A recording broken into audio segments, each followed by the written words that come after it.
তো hello guys, আশা করি আপনারা কেমন আছেন। আশা করি সবাই ভালো আছেন। তো আপনারা তো ভালো থাকারই কথা। তো আপনারা এই ভিডিওটা দেখলে আরও ভালো হয়ে যাবে আপনাদের মনটা, কারণ এখানে এমন 3টা রেসিপি আজকে আমি আপনাদেরকে দেখাবো যেগুলো খুবই সহজ একটা রেসিপি, নাস্তার জন্য এগুলো খুবই পারফেক্ট। তো প্রথমে আমি এখানে কালাই নিয়ে নিয়েছি। কালাইগুলো এখানে লবণ দিয়ে ভালোভাবে সিদ্ধ করে নিব। এই যে দেখেন সিদ্ধ হয়ে গেছে। হয়ে যাওয়ার পর এখন আজকের রেসিপিটা হচ্ছে আমি কালাই দিয়ে করবো। তো তারপর হচ্ছে এখানে ডাউলটা সিদ্ধ হওয়ার পর এখানে ব্লেন্ড করে নিয়েছি। নেওয়ার পর হচ্ছে ময়দা দিয়ে ভালোভাবে নাড়াচাড়া দিয়ে মানে একটা ডোর মতন তৈরি করে নেব।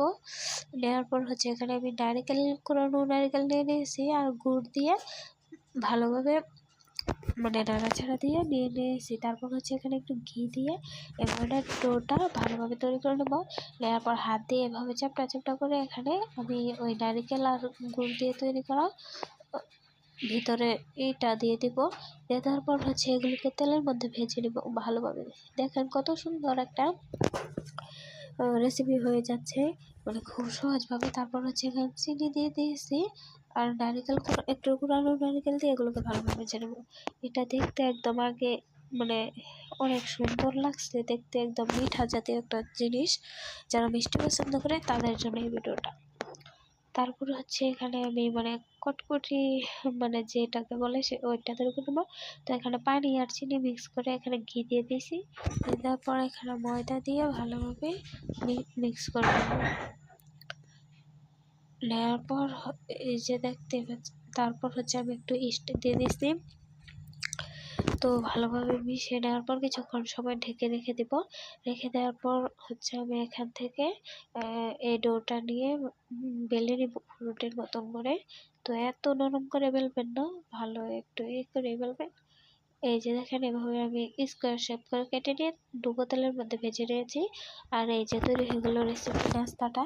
এটা এক ধরনের নাস্তা, মানে এটা বাচ্চারা খেতে খুব বেশি পছন্দ করে। তো আপনাদের যাদের বাড়িতে বাচ্চা আছে আপনারা এটা বানাতে পারেন, এত বেশি সময়ও লাগে না। তারপর হচ্ছে এত মিষ্টি জাতীয় জিনিস দেখালাম এতক্ষণ, তো এখন একটু জাল জাতীয় কিছু না হলে হয় না।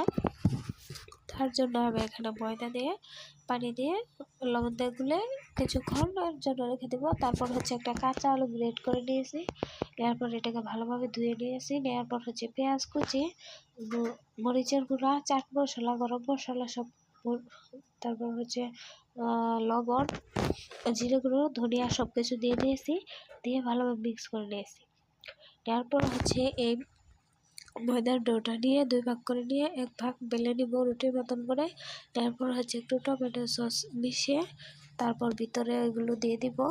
দিয়ে দেওয়ার পর আমি যেভাবে ভাজ করছি এভাবেই আপনারা ভাজ করে নেবেন। এই স্টেপটা ভালোভাবে মনে রাখবেন। তারপর হচ্ছে আমি এখানে কিছুক্ষণ সময় এটাকে সিদ্ধ করে নিব। তারপর এখানে আরেকটু ময়দা নিয়ে পানি দিয়ে গুলে তারপর হচ্ছে এই সিদ্ধ করা এটা এর মধ্যে চুবিয়ে একটু ভেজে নেব। তো তাহলে আজকের রেসিপিগুলো ভালো লাগলে একটা লাইক